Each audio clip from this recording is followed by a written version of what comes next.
Ahora vamos a ver las funciones principales del lóbulo parietal y vamos a asociar a cómo se presenta el paciente cuando tiene un déficit neurológico porque tuvimos, por ejemplo, un evento cerebrovascular que involucró alguna de esas áreas. Entonces tenemos las principales funciones del lóbulo parietal. Va a ser la corteza primaria sensitiva o sensorial, que corresponde al área de Brodmann 3, 1 y 2. Aquí también vamos a tener la corteza sensorial asociada, que en parte involucra al área de Brodmann 5 y 7, entre otras. Otra función va a ser asociación, o digamos asociaciones espaciales.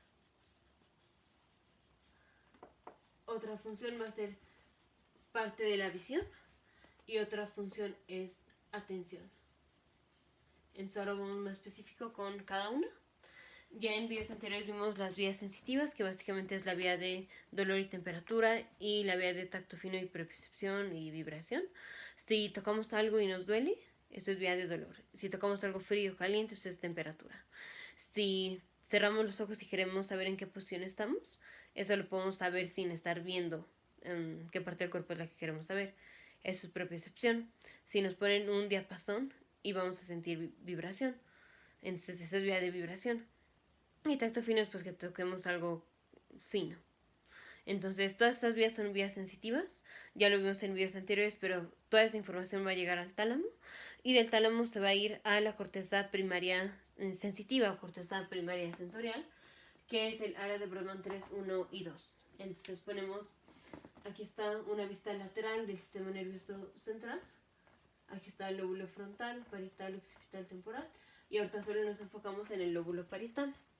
Entonces tenemos el surco central. El surco central se separa el lóbulo frontal del lóbulo parietal. Es el surco central. Después, más posterior, vamos a tener la corteza primaria sensorial.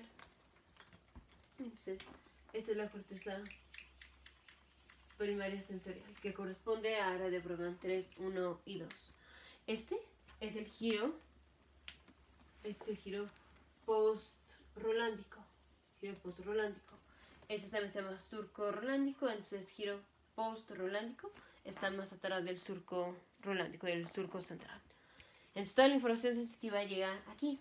Ahora aquí, recordemos que la neurona tiene su cuerpo y tiene sus axones y tiene sus dendritas. Esta es una neurona y este es su núcleo. Aquí tenemos cuerpos de neuronas, tenemos también axones de neuronas y axones de neuronas que llevan la información aquí a la corteza sensorial primaria.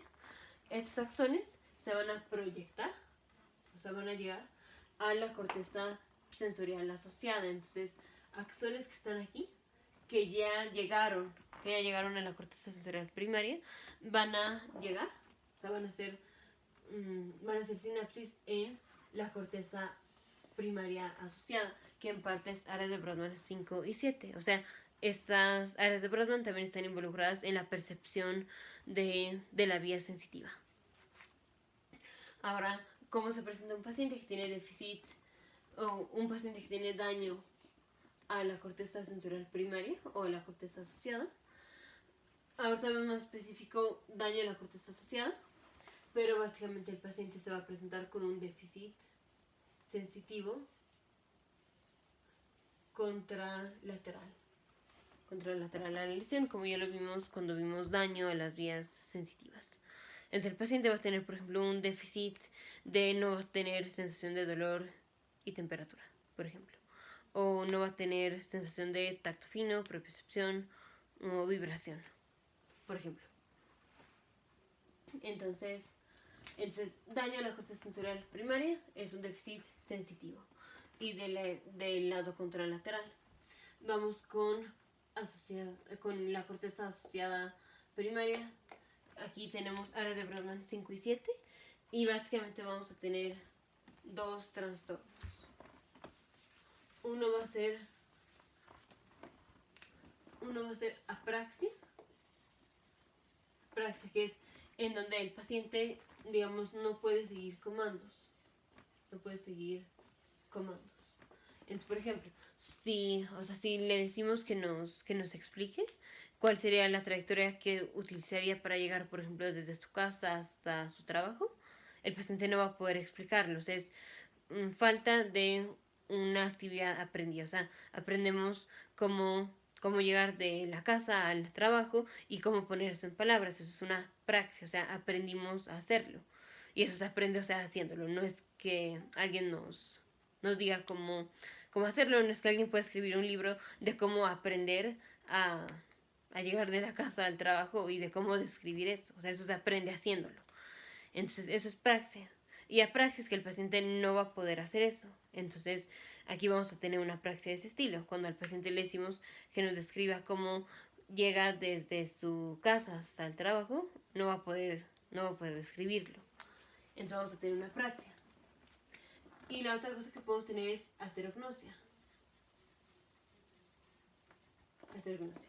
Que esto es un déficit, o digamos una pérdida en reconocer objetos en el espacio, de nada más tocarlos. O sea, por ejemplo, si nos ponen un plumón así, o sea, nos ponen hasta la mano y nos ponen un objeto, pues más o menos sabemos de lo que se trata. O sea, pues aquí obviamente es un plumón, pero puede ser, por ejemplo, una pluma o, no sé, una cosa así. Pues es una cosa más o menos como, no de tela, es una cosa tejida. Sí, es como un listón. No sé qué tanto se alcanza a ver. De hecho, el ejemplo clarísimo es... tenemos videos de cómo reconocer específicamente qué aminoácido de los 20 aminoácidos es el que estamos tocando, y hacemos exactamente uso de esta parte del lóbulo parietal. Nos ponemos de espaldas y ponemos la molécula y tratamos de identificar específicamente qué aminoácido es. Entonces aquí el paciente no va a poder hacer eso. Ahora eso es bastante complicado, que podamos identificar el aminoácido. Obviamente no le vamos a decir eso al paciente, pero le vamos a poner un objeto como es, por ejemplo, unos lentes, o puede ser una tapa de una Coca-Cola, o una cajita, o una pluma o algo así. Esto lo vamos a poner en la mano y el paciente no va a poder reconocerlo, tiene asterognosia, un déficit para reconocer objetos en el espacio, para identificar objetos en el espacio. Entonces, esta praxis es asterognosia. La asterognosia generalmente está delimitada al lado contralateral. O sea, si el paciente tuvo daño a la parte del lóbulo parietal, a la corteza asociada sensorial, digamos del lado derecho, entonces con el lado izquierdo el paciente no va a poder reconocer objetos en el espacio, pero solo con el lado izquierdo, solo con el lado opuesto a donde estuvo la lesión. En cambio, la apraxia, esta es generalizada, o sea, esta es bilateral. Por ejemplo, si al paciente le decimos, no sé, que nos describa cómo hacer un movimiento digamos, con una extremidad, o sea, está lesionado la corteza sensorial asociada del lado derecho y el paciente desarrolla apraxia. La apraxia generalmente va a ser bilateral, o sea, ni con la mano derecha ni con la mano izquierda nos va a poder explicar cómo hacer un movimiento, cómo ejecutar un movimiento. Entonces, la apraxia es bilateral. Aunque solo tengamos daño a una corteza asociada de un lóbulo, la apraxia es bilateral. O sea, con ninguno de los dos lados va a poder seguir comandos o escribirnos como es el comando que le dijimos que hiciera.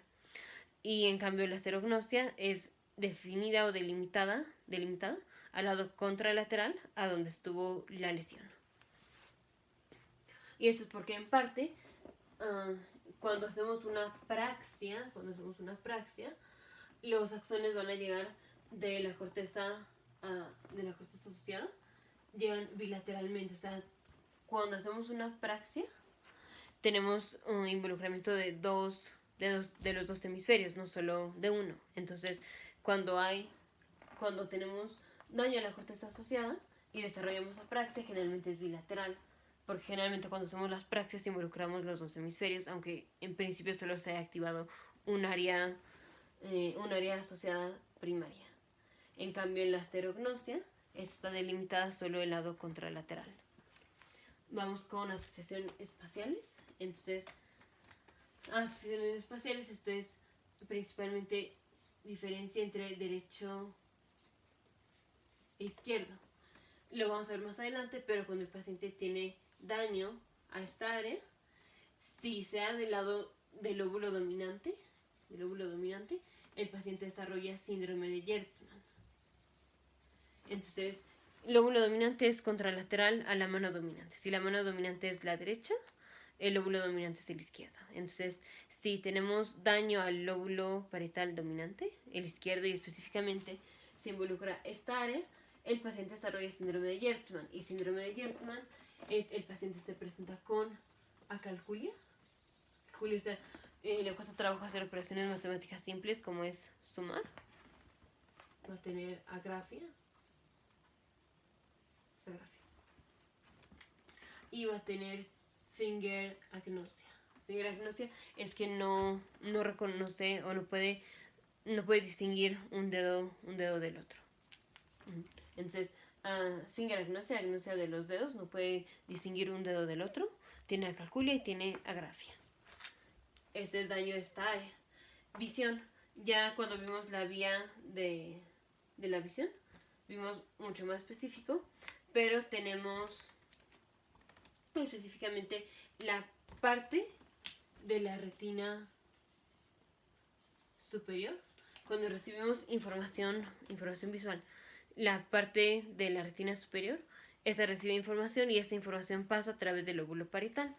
Pero recordemos que la información visual se invierte. Entonces, lo que percibimos con la retina superior, con la parte superior de la retina, es la parte inferior del campo visual. Entonces, aquí el paciente, en la corteza del lóbulo parietal, se recibe la información que viene de la retina superior, pero la retina superior recibe información del campo visual inferior.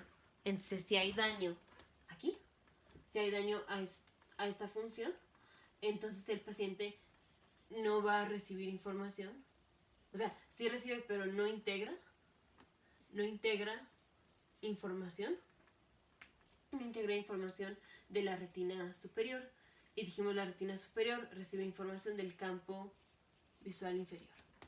Entonces, si no estamos integrando la información que viene de la retina superior, no estamos integrando lo que estamos viendo en el campo visual inferior. Y entonces el paciente no ve lo que está en el campo visual inferior y desarrolla una cuadrantanopsia.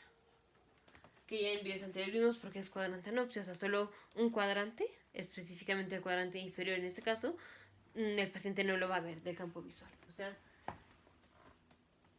este es el campo visual de cada uno de los ojos. Ese es el campo visual de los ojos, no son los ojos, es el campo visual de cada uno de los ojos.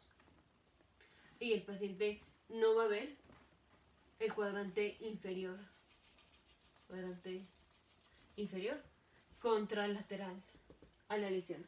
Si la lesión fue del lóbulo parietal derecho, el paciente va a tener una cuadrantanopsia inferior, pues contralateral a la lesión. Esto más específico lo vimos en la sección de vías de tractos, donde vimos la vía visual.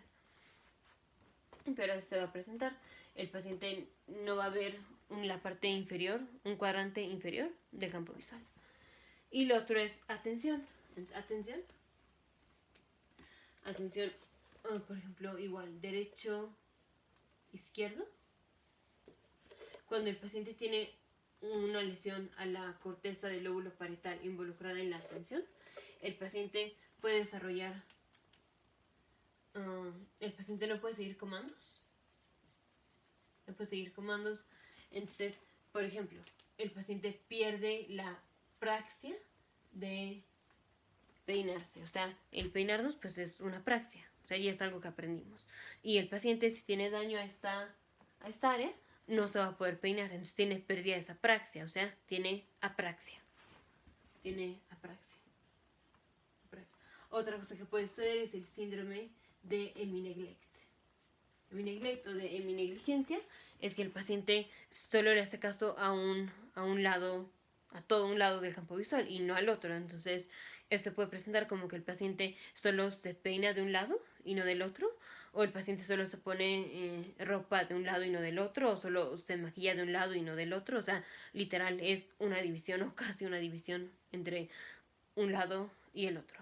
Y no es nada más en partes del cuerpo, o sea, también, por ejemplo, ponemos un reloj y al paciente le decimos que ponga los números de reloj. Entonces nos pondría 12, 1, 2, 3, 4, 5, 6, 7, 8, 9, 10, 11. Así está bien puesto. Pero el paciente que tiene en mi neglect o en mi negligencia va a poner o va a tratar de poner todos los números de un solo lado, porque está ignorando un campo, está ignorando un en mi campo visual y no el otro. Entonces todo lo va a poner del campo visual que no está ignorando y no va a poner nada del campo visual o no va a poner nada en el campo visual que está ignorando. Entonces el reloj, en lugar de ponerlo así, haría algo como 12, 1, 2, 3, 4, 5, 6, 7, 8, 9, 10, 11. Así. Todo lo va a amontonar del lado que no está en mi neglect, no incorporando. O sea, todo lo va a poner del lado que sí está incorporando y no del lado que no está incorporando. Entonces, funciones del lóbulo parietal es sensorial o sensitivo, asociación espacial, visión y atención. Entonces, daño a la corteza sensorial primaria, que es área de Brodmann 3, 1 y 2, y también en parte a la corteza asociada primaria, que es área de Brodmann 5 y 7, entre otras. El paciente va a tener un déficit sensitivo contralateral a la lesión. También daño a la corteza asociada primaria, 5 y 7, área de Brodmann. El paciente puede desarrollar apraxia, que es el paciente no puede seguir comandos, no nos puede decir como en secuencia qué es lo que haría. Y eso se presenta bilateralmente. O sea, digamos con las manos no va a poder seguir comandos con ninguno de los dos. Es bilateral.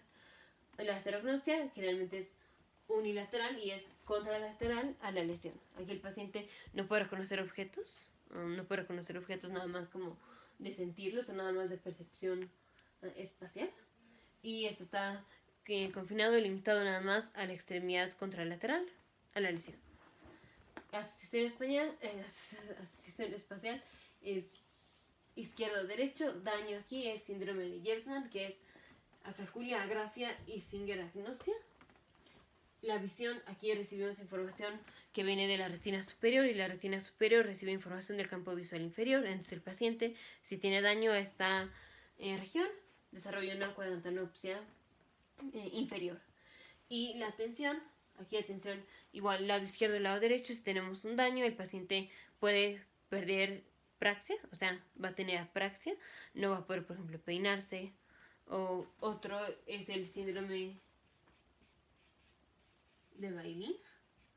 Síndrome de Bailey, este es el paciente tiene, digamos, asterognosia bilateral. O sea, el paciente no puede reconocer así objetos de forma espacial bilateralmente. Le ponemos un objeto y así nada más por integración espacial, no lo puede reconocer y aquí sí es bilateral. Y lo otro es que desarrolla el síndrome de mi neglect o de mi negligencia, que es que solo le pone atención a un lado y no al otro. Si le hacemos la prueba del reloj, todos los números los va a amontonar del lado que sí le pone atención y no va a poner nada del lado que no le pone atención. Nos vemos en el siguiente video, futuros médicos, científicos e ingenieros.